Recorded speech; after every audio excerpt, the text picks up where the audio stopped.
휴대폰으로 간편히 사진을 찍을 수 있지만 휴대폰이나 또 디지털 카메라가 없던 시절에는 필름 카메라로 사진을 찍은 뒤 그 필름을 사진관에 맡겨서 현상해야만 했습니다.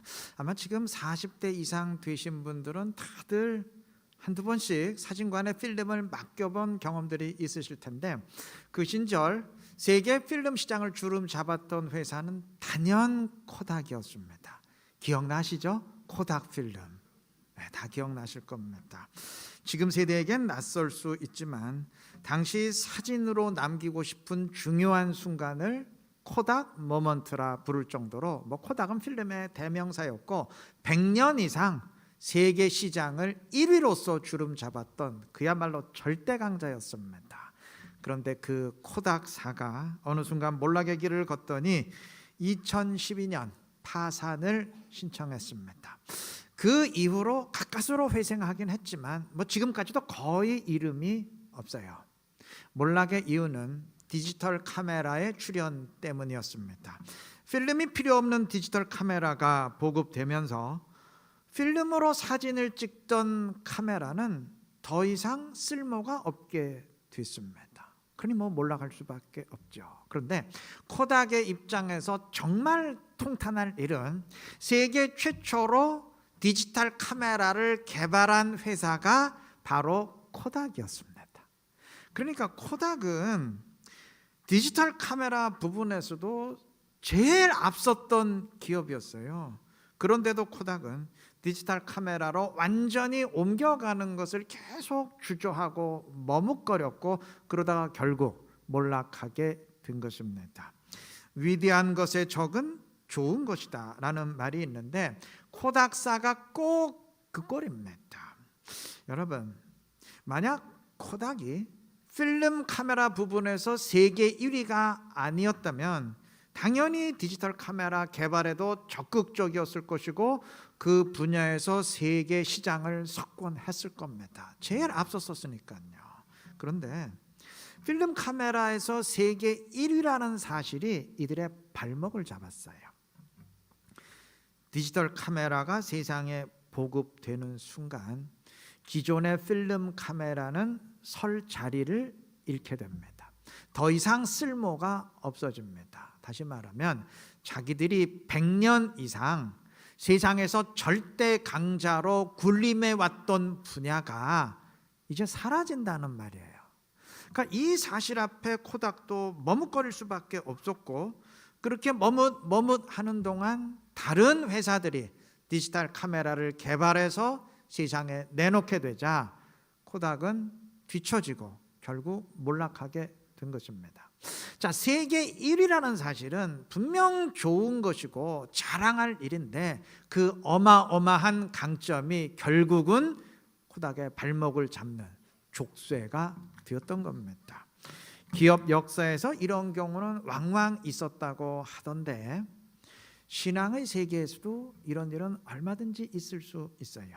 신약 시대에 들어서면서 유대인들이 멸시했던 이방인들은 예수를 믿고 구원을 받고 있는 반면 정작 하나님의 택한 백성인 이스라엘은 십자가 복음을 거부했는데 이스라엘의 신앙이 이처럼 몰락하게 된 이유가 뭘까요?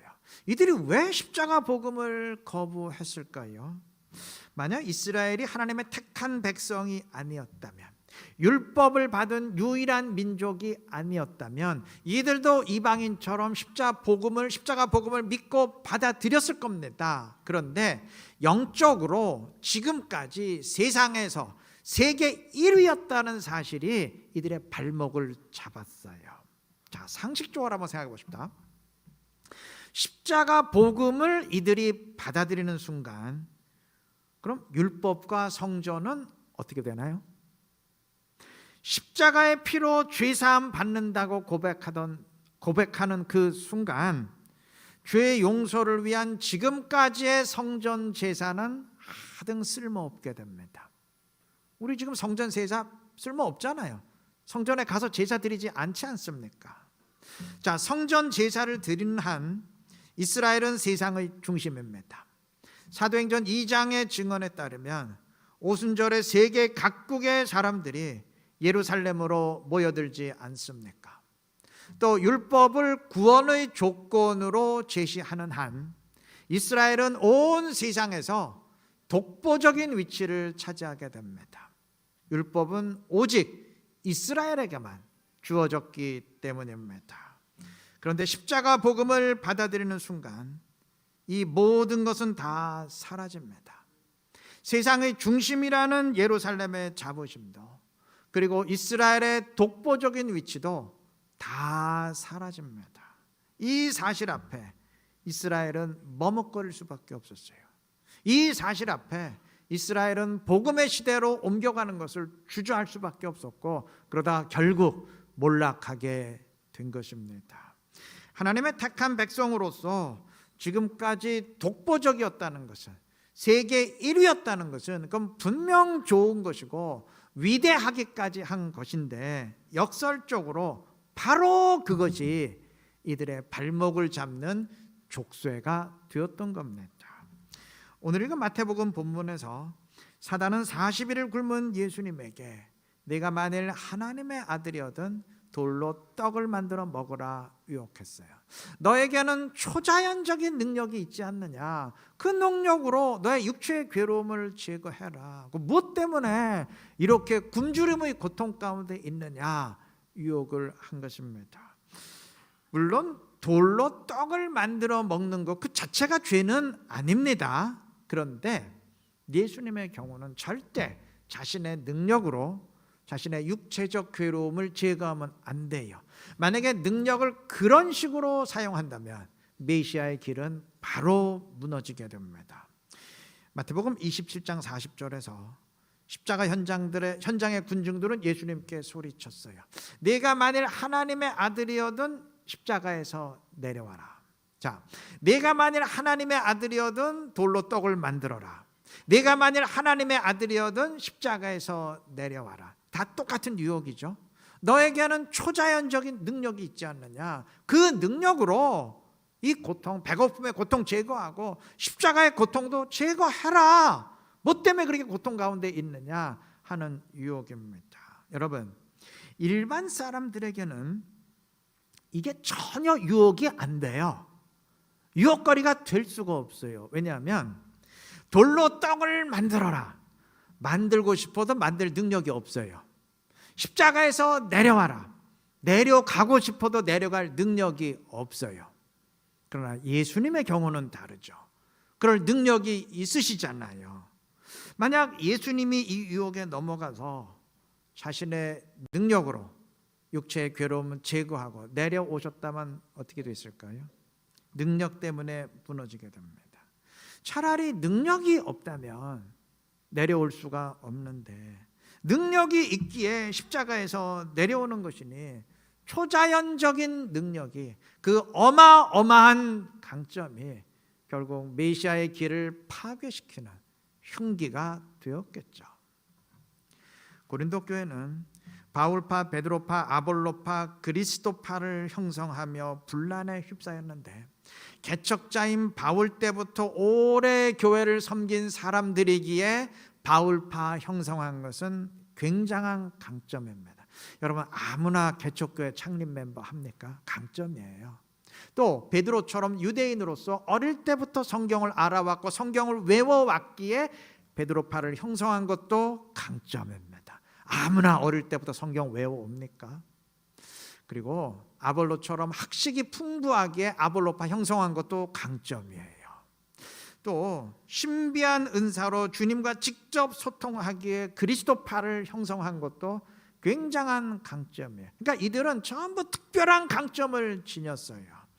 그런데 그 강점이 교회를 어지럽히는 도구가 됐어요. 흉기가 되었습니다. 차라리 능력이 없었다면, 특별한 강점이 없었다면 그냥 조용히 평온했을 터인데, 강점이 있다 보니 그걸 인정받겠다고 서로 나대다가 그냥 교회를 이리 찢고 저리 찢고 그냥 아수라장을 만든 것입니다. 강점 지닌 것은 물론 복이지만 자칫하면 그게 독이 될 수도 있어요. 바로 그것 때문에 내 신앙의 발목이 잡히고 몰락하게 되는 족쇄가 될 수도 있는 것입니다. 교회 생활 오래 하셨다면 강점이에요.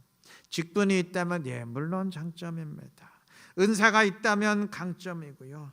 남들보다 많이 배웠고 내세울 것이 있다면 정말 좋은 장점입니다. 그런데 그것이 섬김의 도구가 되지 못하고 나를 내세우는 교만의 빌미가 될 때 그 장점은 이미 나를 넘어뜨리는 걸림돌이 된 것입니다. 나름대로 내세울 능력이 있다고 하나님을 무시하거나 의지할 필요성을 못 느낀다면 차라리 능력이 없을지언정 주님 의지하는 것이 낫습니다. 부유함 때문에 하나님이 안 보이신다면 차라리 가난한 것이 나아요. 배운 것이 많기에 주님께 매달릴 필요를 못 느낀다면 차라리 못 배우고 무지한 것이 낫습니다. 여러분, 일반 사람에겐 돌로 떡을 만들어 먹어라 그런 유혹은 찾아오지 않아요. 또 성전 꼭대기에서 뛰어내리라 그런 유혹도 찾아오지 않아요. 사람이 미치지 않고서야 어떻게 그 높은 성전 꼭대기에서 뛰어내리겠어요? 뛰어내리면 죽는데 정신병자가 아닌 한 그런 유혹에 넘어갈 사람은 없어요. 그러니까 아예 그런 유혹 찾아오지도 않아요. 그런데 예수님은 다르잖아요. 예수님이기 때문에 너는 뛰어내려도 하나님이 천사를 동원해서 받아줄 것 아니냐. 그러니 천사가 받아주는 영광을 취하고 너를 선전해라. 유혹이 찾아오게 된 겁니다. 우리 명심하십시다. 능력이 많고 강점이 많을수록 남들이 지니지 못한 특별한 점을 지니고 있을수록 영적인 등수가 높을수록 아니 설령 세계 1위라 할지라도 그것 때문에 자신만만해하는 대신 오히려 다른 사람보다 더 영적으로 조심하고 깨어 있어야 되는 이유가 바로 이 때문입니다. 남들에겐 찾아오지 않는 유혹이 나에겐 찾아오기 때문입니다. 다른 사람에겐 그게 유혹이 안 되는데 다른 사람에겐 하든 그게 시험거리가 안 되는데 나에겐 어마어마한 강점이 있다 보니 그게 유혹이 될 수 있고 시험이 될 수 있기 때문입니다. 이 사실 꼭 기억하시고 내세울 게 많을수록 자부하는 대신 겸손히 주를 의지하며 영적으로 깨어 있으시기를 바랍니다. 그래서 어떤 처지, 어떤 형편에 있건 주님의 뜻을 이루고 주님의 영광 더 충만히 드러낼 수 있는 지혜롭고 신실한 우리 이루는 게 모든 성도님들 되시기를 바랍니다. 사단이 돌로 떡을 만들라 유혹했을 때 그것은 세상이 생각하는 메시아의 길을 가라는 유혹이었습니다. 당시 이스라엘은 자신들을 식민 통치하는 로마를 물리치고 이스라엘의 왕이 되실 메시아를 기다렸는데 이들은 그러한 메시아의 시대가 제2의 출애굽 시대가 될 것이라 믿었어요. 즉 첫 출애굽 때 이방 애굽의 압제에서 벗어났듯이 두 번째 출애굽 제2의 출애굽엔 이방 로마의 압제에서 벗어날 것이라 믿었던 겁니다. 아울러 출애굽 때의 이적이 다시 일어날 것이라 믿었는데 그 이적들 가운데 하나가 광야에서 만나를 먹은 사건입니다. 예수님이 광야에서 5천 명에게 떡을 먹이는 오병이어 기적을 행했을 때 요한복음 6장의 증언처럼 사람들이 즉각 예수님을 왕으로 추대하려 했던 이유가 바로 그 때문입니다. 이들은 예수님이 그 첫 출애굽 때 광야의 만나 기적을 다시 일으킨 것으로 믿고 예수님을 메시아 왕으로 추대하려 했던 겁니다. 사단이 돌로 떡을 만들어 했을 땐 바로 그 메시아가 되라는 유혹이에요. 광야에서 떡을 만듦으로써 만나의 기적을 다시 일으키고 그래서 사람들로부터 왕으로 추대를 받으라는 유혹입니다. 내게 엎드려 절하면 천하만국 주겠다라는 유혹도 마찬가지예요. 천하만국을 소유한 왕이 됨으로써 세상이 말하는 메시아의 길을 가라는 유혹입니다. 예수님은 이 유혹을 물리치셨습니다. 자, 예수님은 시험 받으시기 직전 요단강에서 세례를 받으셨는데 오늘 본문은 예수님이 세례 받으실 때 성령이 임했고 하나님이 내 사랑하는 아들이여 내 기뻐하는 자라 선포하셨음을 증언합니다. 다른 복음서의 증언도 마찬가지예요. 자, 이 장면은 이사야서 42장 1절의 성취입니다. 이사야 42장 1절은 하나님이 택한 종은 하나님이 기뻐하시는 자이고 그 택한 종에게 하나님이 성령을 주실 것이다 예고했는데, 이 말씀대로 예수님에게 하나님의 영 성령이 임했고 하나님이 직접 내 기뻐하는 자라 선포하셨습니다. 이건 뭐 누가 봐도 명백한 성취죠. 예, 맞아요. 예수님은 이사야 42장 1절이 예언했던 바로 그 하나님의 종, 하나님의 택한 종입니다. 자, 이사야서는 그 하나님의 종이 감당할 사명을 예언했습니다. 방금 언급한 42장 1절의 내용처럼 그는 성령을 받으실 것이고, 42장 49장의 내용처럼 그는 하나님의 백성을 구원할 것이고 새 언약을 세울 것이고 이방에게 구원을 전달할 것입니다. 그리고 우리가 성찬식 때마다 늘 이용하는 이사야 52장 53장의 내용처럼 그는 백성의 죄를 대속하는 제물로 자신을 드리게 될 것입니다. 이러한 예언들의 첫 시작이 아까 언급했던 이사야 42장 1절입니다. 예수님이 메시아로서의 공생애를 시작하는 첫 순간, 즉 세례를 받으시는 그 순간, 하나님의 종에 관한 첫 예언 42장 1절이 성취됐습니다. 무슨 의미일까요? 이제 예수님이 이사야서가 예언했던 하나님의 종으로서의 사역을 시작하신다라는 의미입니다. 맞아요. 그는 하나님의 종으로서 하나님의 백성을 구원할 것이고, 자기 자신을 제물로 드려 백성들의 죄를 대속할 것이고 새 언약을 세우실 분입니다. 자, 이후에 즉각 이어진 사단의 시험은 바로 이것을 흔들고 어떻게 하든지 막으려는 사단의 시도입니다. 그렇게 자신을 제물로 드리는 메시아, 고난받고 죽는 메시아의 길 가지 말고 지금 세상이 다 기다리는 메시아 있지 않느냐, 그런 세상이 말하는 메시아의 길을 가라는 유혹에 어떻게 하든지 십자가의 길을 그냥 구부러뜨리고 막으려는 사단의 시도였습니다. 주님은 이 시험을 물리치셨습니다. 나는 세상이 생각하는 길 가지 아니하고 세상 사람들이 말하는 길 가지 아니하고 요즘 믿는다는 사람, 요즘 하나님의 백성들이, 유대인들 다 하나님의 백성입니다. 하나님의 백성들이 생각하는 길 가지 아니하고 오직 아버지 하나님의 말씀대로만 순종하겠습니다 라는 의미입니다.